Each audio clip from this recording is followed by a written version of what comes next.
여러분 반갑습니다. 저는 인천대학교에서 경제학을 가르치고 있는 손양훈 교수입니다.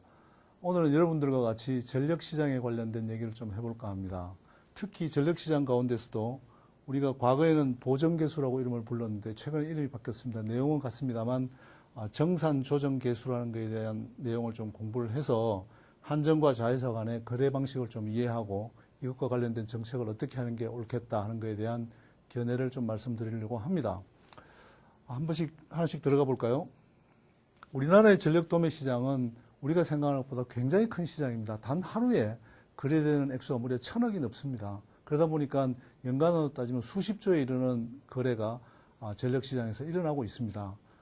그런데 이 전력 시장의 규모는 굉장히 크고 엄청난 시장인데도 불구하고 그것이 거래되는 형태는 공정하거나 이게 미래의 방향으로 진화하는 방향이거나 아니면 어떤 좀 명료하거나 이런 게 아니라 굉장히 모호합니다.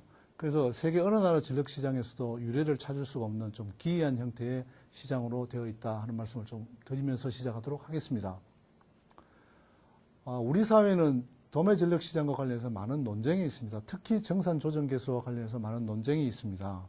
이런 주장이 있습니다. 공기업이면서 한전의 100% 자회사인 발전자회사 젠코들은 전력을 팔 때 정산 조정 계수를 적용받아서 낮은 가격을 받기 때문에 전력 시장에 크게 기여하고 있다고 주장하고 있습니다. 하지만 민간 발전사들은 정산 조정 계수를 적용하지 않기 때문에 초과이익을 남기고 있다. 이런 주장이 있습니다. 오늘의 저의 발표는 그와 관련된 주장이 과연 옳은 것인가, 전력 시장에 대한 근본적인 구조를 좀 이해해 보면 꼭 그런 주장이 맞지 않다 하는 것에 관련돼서 좀 말씀드리도록 하겠습니다. 우선 현행 전력 시장에 대한 개요를 조금 이해하실 필요가 있습니다. 현행 발전 시장은 흔히 얘기하기를 변동비 반영 시장이다 이렇게 얘기를 합니다. 즉 변동비를 반영해서 거기에 누가 생산을 했건 그 변동비에 기초해서 전력 가격을 지불하겠다 하는 시장을 말합니다. 영어로는 CBP라고 얘기하기도 하고 원어로는 Cost Based Pool이라고 부르기도 합니다. 코스트 베이스 풀에서 제일 우리가 이해해야 되는 것은 S&P입니다. 개통 한계 가격을 우리는 S&P라고 부르는데요. 개통 한계 가격이라 하면 어떤 정해진 시간대에 많은 발전사들이 입찰을 하면 그 입찰된 발전사들이 제시하는 가격, 즉 변동비 가운데 가장 높은 가격을 개통 한계 가격이다 이렇게 정하고 그 개통 한계 가격을 기준으로 S&P를 기준으로 발전사들에게 공급한 전기의 가격을 지불하는 것입니다. 근데 문제는 이 전력 판매 금액을 정산하는 방법이 조금 복잡합니다. 그게 어떤 발전사에 따라서 조금씩 달라지게 되는데요. 예를 들어서 민간 발전사라면 원래 시장에서 정해진 S&P를 그대로 적용해서 지불합니다. 그러나 한전의 발전 자회사들은 그냥 지불하는 게 아니고 정산 조정 계수라는 걸 적용시켜서 조금 다른 형태로 지불하게 됩니다. 우선 전력 거래의 예를 한번 들어보겠습니다. 예를 들어서 금일 13시에서 14시 사이 1시간 동안 S&P가 시장에서 100원, 킬로와트아워당 100원으로 결정되었다고 합시다. 그러면 그때 마침 한전 발전 자회사의 LNG 발전기의 변동비가 70원이었다. 이렇게 가정을 해봅시다. 즉 한전 발전 자회사는 LNG 발전기를 70원의 변동비를 써서 전기를 생산한 다음에 전력시장에 S&P 100원의 시장에 갖다 파는 상황이라고 보실 수 있습니다. 만약 이 회사가 민간 발전사라면 정산 조정 계수에 적용을 받지 않기 때문에 그대로 S&P대로 100원을 받습니다. 그러나 한전 발전자회사는 사정이 좀 다릅니다. 모회사에게 파는 것이기 때문에 다른 룰을 갖고 있는데 우선 변동비는 다 지급을 합니다. 즉 변동비 70원 그대로 지급하지만 변동비에서 S&P에서 변동비를 뺀 나머지 부분은 예를 들어 설비라든가 다른 어떤 인건비라든가 이런 것들에 대해서는 정산 조정 계수에 적용을 받습니다. 예를 들어 보면 변동비가 70원이다. 그래서 70원은 그대로 받고요. 그다음에 S&P 100원에서 70원을 뺀 나머지 30원에 대해서는 정산 조정 계수인 0.66을 곱해서 고액수만큼만을 받게 되어 있습니다. 그래서 70원에다가 정산 조정 계수를 감안한 그 값을 계산해 보면 민간 발전사가 100원인 반면에 한전 발전자에서는 89.8원을 받게 되어 있습니다. 이게 거래 방식의 차이입니다. 다음 슬라이드를 보시죠. 다음 슬라이드는 회계적 측면에서도 정산 조정 계수를 설명할 수 있습니다. 아주 더 쉽게 더 명료하게 설명드릴 수 있습니다. 우선 우리가 정산 조정 계수를 적용한 전후의 한전의 순이익을 비교해 보도록 하겠습니다. 우선 여기에는 정산 조정 계수의 전과 후를 똑같은 방법으로 비교해 보겠습니다. 우선 이쪽은 젠코로 발전자회사이고요. 이쪽은 한전입니다. 예를 들어 숫자로 한번 표현해 볼까요? 한전은 젠코는 우선 매출 원가, 즉 이 50원의 돈을 들여서 90원의 전기를 팝니다. 발전자회사가 50원의 비용을 들여서 90원에 팔게 되면 이익이 40원 남습니다. 그러면 자회사의 당기순이익은 40원이 되는 것이죠. 이렇게 90원의 전기를 팔게 되면 한전은 그걸 90원에 사게 됩니다. 근데 문제는 한전이 전기요금을 소비자에게 많이 받지 못한다는 겁니다. 그래서 좀 손해를 본다고 생각해 봅시다. 그래서 90원에 샀지만 80원밖에 받지 못합니다. 사실 현재 우리나라 전력시장이 이런 구조로 되어 있습니다. 그러다 보니까 한전은 10원 손해가 나게 됩니다. 그래서 한전이 10원 손해 나고 자회사는 40원의 이익이 났지만 우리가 지분법 이익은 통일을 시켜야 합니다. 그래서 지분법 이익을 자회사의 것을 모회사로 가져오게 되면 이 40원이 들어오게 되면 한전은 30원의 한전그룹 전체로는 30원의 당기순이익을 가지게 된다 하는 구조를 갖고 있습니다. 그렇다면 정산 조정계수를 적용하면 어떻게 될까요? 똑같이 한전 자회사인 발전회사들은 50원의 매출 원가를 가지고 전기를 생산했지만 이번에는 정산 조정계수를 통해서 60원만 지급받습니다. 그렇게 하면 한전 발전자회사들은 10원의 영업이익이 남게 되고요. 당기순이익도 당연히 10원이 됩니다. 반면에 한전은 이번에는 60원의 전기를 사왔기 때문에 아까보다 훨씬 싼 가격에 전기를 사올 수 있었습니다. 그래서 60원의 전기를 사와서 이번에는 소비자들에게 똑같이 80원에 팔게 된다면 한전은 이번에는 20원의 흑자를 이룩하게 됩니다. 그래서 한전이 영업이익 20원이 된다 하더라도 우리가 지분법 이익을 통일하게 되면 자회사의 이익 10원과 한전의 이익 20원 합치면 역시 30원으로 그대로 있다는 겁니다. 우리가 정산조정계수를 적용하기 전이나 후나 그걸 얼마를 적용했든 간에 한전 전체의 이익은 똑같다 하는 게 결론입니다. 심지어는 예를 들어서 아예 돈을 안 주겠다. 정산조정계수 정도가 아니라 한 푼도 주지 않겠다. 영원에 구입하겠다. 그렇게 되면 자회사는 50원의 전기를 생산해서 한 푼도 못 받습니다. 그럼 당연히 당기순이익이 마이너스 50원이 되겠죠. 큰일 났습니다. 그러나 이때는 모회사인 한전이 영원의 전기를 샀기 때문에 80원에 팔게 되면 무려 80원이 남습니다. 엄청 장사를 잘한 것처럼 보이지만 이번엔 자회사가 손해가 크게 났기 때문에 마이너스 50원 하면 정산조정계수 전이나 후처럼 영원을 구입하더라도 역시 30원이라는 겁니다. 우리가 정산조정계수에서 얻을 수 있는 결론은 혹은 교훈은 정산조정계수를 어떻게 조정하더라도 한전 전체의 순이익 구조는 전혀 변함이 없고 그 순이익 구조가 변함이 없다는 것은 소비자들에게 파는 전기의 원가 자체에 아무런 영향을 주지 못한다 하는 게 바로 여기서의 결론입니다. 근데 우리는 문제가 뭔가 하면 민간 발전사에도 정산조정계수를 적용할 수 있는가 하는 문제입니다. 예를 들어서 민간 발전사는 정산조정계수를 적용받지 않고 있기 때문에 이득을 보고 있다 하는 논리는 실제 근거가 부족한 주장에 불과합니다.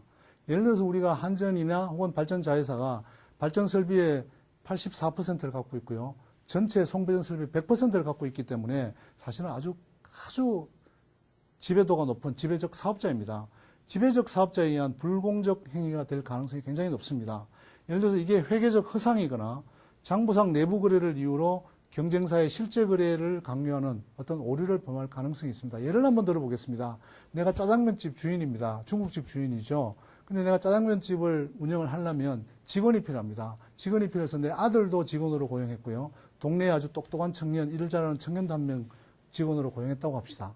근데 동네 사람들이 도대체 짜장면 가격을 제대로 지불하지 않는 겁니다. 외상값 떼먹고 이러는 바람에 장사가 잘 안 됩니다. 그래서 짜장면집 주인 사장인 나의 입장에서 이게 원가가 높은데 돈을 제대로 못 버니까 적자가 자꾸 납니다. 그래서 내 아들 보고 뭐라고 얘기했냐면 야 장사가 잘 안 되니까 네가 네 월급도 좀 깎자 이렇게 얘기했습니다. 그랬더니 아들이 뭐라고 얘기하는 게 아니라 어차피 아버지 돈이 내 돈이고 내 돈이 아버지 돈이고 내가 결손이 나면 아버지가 나에게 밥은 먹여줄 테니까 깎아도 좋습니다. 이렇게 대답을 하였습니다. 그게 정산조정계수입니다. 근데 동네에서 온 똑똑한 청년, 열심히 일하는 잘하는 청년에게 우리 장사가 안 되니까 네 월급도 좀 깎자 이렇게 얘기하는 건 좀 곤란합니다. 무슨 얘기인가 하면 내 주머니와 딴 주머니를 구분할 줄 알아야 됩니다. 그게 어떻게 보면 우리가 흔히 얘기하는 재산권에 관련된 문제고 자본주의 운영 질서의 근본이다 이렇게 얘기할 수 있습니다. 예를 들어서 공기업이 원가 이하로 요금을 책정하고 적자를 감수하는 것은 왜 하는가? 그것은 우리가 물가 안정을 해야 되겠다든가 서민들을 보호해야 되겠다든가 아니면 산업용 전기의 원활한 공급을 지원해 주기 위해서 그렇다는 겁니다. 그런 국가적인 정책을 하기 위해서 정책적 목적으로 우리가 공기업이 공급하는 전기의 가격을 좀 낮게 유지한다 하는 일들을 우리는 지금 하고 있습니다. 그럼 문제는 이렇게 하지만 장기적으로 공짜는 없습니다. 우리가 전기를 싸게 쓰면 언젠가는 우리가 이것을 우리가 낸 세금으로 혹은 재정 자금으로 보전을 해줘야 합니다. 세금으로 보전한다는 얘기죠. 장기적으로는. 결국 세상에 공짜는 없습니다. 근데 만약에 민간기업이, 동네 청년인 민간기업이 이것을 감수하고 적자가 나더라도 공기업하고 똑같이 우리도 국가 재정이 보증해 주겠지 하고 한다면 상당한 오산입니다. 국가 재정이 어떻게 사업을 하는 민간기업의 손해를 보증해 줄 수 있나요? 그렇게 해서도 안 되는 것이죠. 만약에 그게 안 된다면 짜장면집 아들이나 공기업과는 달리 민간기업은 상당히 심각한 재무적 위험에 노출되게 됩니다. 자기 위험을 안고 수익을 목적으로 투자한 민간기업의 결손을 정부가 보전해 줄 수도 없고 그 수익 구조를 함부로 건드리는 일도 굉장히 불공정한 행위라는 겁니다. 뿐만 아니라 모회사인 한전과 자회사인 발전사들 간의 내부 거래의 가격 결정 방식을 마치 전력시장에 기여하는 것이거나 소비자에게 선한 행위를 하는 것처럼 과장하게 포장하고 그것을 다른 계정에 있는 민간 사업자에게도 요구하거나 혹은 마치 당신들의 행위가 공정하지 않는 것처럼 과장하는 것은 타당성이 결여된 주장이다. 이렇게 생각을 합니다. 실제로 정산 조정 개수를 확대 적용한다는 것은 전력시장을 심각하게 왜곡할 가능성이 있습니다. 약간의 긍정적인 효과는 있습니다. 이게 긍정적이라고 판단해야 되는지는 모르겠지만 우리 전체 발전 설비 가운데 16%에 해당하는 민간 전력 사업자들에게 제 돈을 가져가지 못하도록 막고 그 돈의 일부를 떼서 전기요금을 깎게 함으로써 소비자들의 단기적인 요금을 낮추는 효과는 있을지도 모르겠습니다. 그러나 그 부정적인 효과는 너무나 큽니다. 예를 들면 민간 전력사의 수익성이 급격하게 악화되게 됩니다. 뿐만 아니라 민간 전력 시장에 참여를 회피하게 될 것이고요. 이 참여의 회피는 결국은 우리가 정부가 투자 자금이 모자라서 혹은 미래의 전력 설비를 확충하기 위해서 민간의 활발한 참여를 요구하고 있는데 이걸 회피하게 되면 전력 부족 사태가 지속될 것이고 소비자들에게는 가장 불리한 상황, 즉 전기는 그때 필요하다고 해서 바로 지을 수도 없는데 몇 년이나 혹은 5년이나 10년씩 시간이 걸리는데 아주 옛날에 우리가 그런 잘못된 선택으로 인하여 공급이 활성화되지 못하면 결국 소비자들에게 피해가 돌아간다는 겁니다. 뿐만 아니라 우리가 이와 같은 일을 계속 반복하게 되면 결국 우리가 과거에 그렇게 하면 안 되겠다, 전력산업을 바꿔야겠다 하고 생각했던 공기업 독점 체제로 다시 회귀하게 되고 설비 투자의 재정 소요가 늘어나서 국가의 부담이 점점 커진다 하는 말씀을 꼭 드리고 싶습니다. 결론을 한번 내보겠습니다. 다음 페이지입니다. 정산 조정 개수 제도라는 것은 사실 지속할 이유가 별로 없다 하는 게 결론입니다. 정산 조정 개수는 전기를 원가 이하로 공급해야 되는 상황에서 불가피하게 시작된 우리나라만의 독특한 혹은 좀 기이한 형태의 제도입니다. 우리나라처럼 전기요금을 국민들은 내지 않겠다고 그러고 원가는 그보다 비싼데도 불구하고 계속 전기요금을 낮게 묶어둬야 되는 정부의 입장 때문에 나온 아주 좀 단기적으로 혹은 일시적으로만 사용해야 되는 기이한 제도라는 겁니다. 정산 조정 개수는 한전 내부 목적 달성을 위해서 적용되는 임의적 제도인데 이것에 대한 효과를 민간 사업자에게도 확대하고 전력시장 전체를 확대하고 그걸 자꾸 심화시키게 되면 결국은 전력시장에 오히려 더 큰 왜곡을 가져오게 된다는 게 결론입니다. 따라서 많은 전문가들이 전력시장의 경쟁을 활성화하고 소비자를 보호하고 그다음에 활발한 투자가 일어나도록 하기 위해서는 정산 조정 개수 제도 자체를 획기적으로 바꾸거나 아니면 폐지하는 게 더 옳다고 하는 주장들이 있습니다. 오늘은 전력시장에 대해서 말씀드렸습니다. 특히 정산 조정 개수와 전력시장의 불균형적인 문제에 대해서 말씀드렸고 그에 관련된 아주 본질적인 문제, 실체를 얘기함으로써 정산 조정 개수를 작용해서 어떤 목적을 이루려고 하는 일이 사실은 전력시장을 보다 더 큰 왜곡에 빠지게 된다 하는 주장에 대해서 요약해서 말씀드렸습니다. 경청해 주셔서 고맙습니다.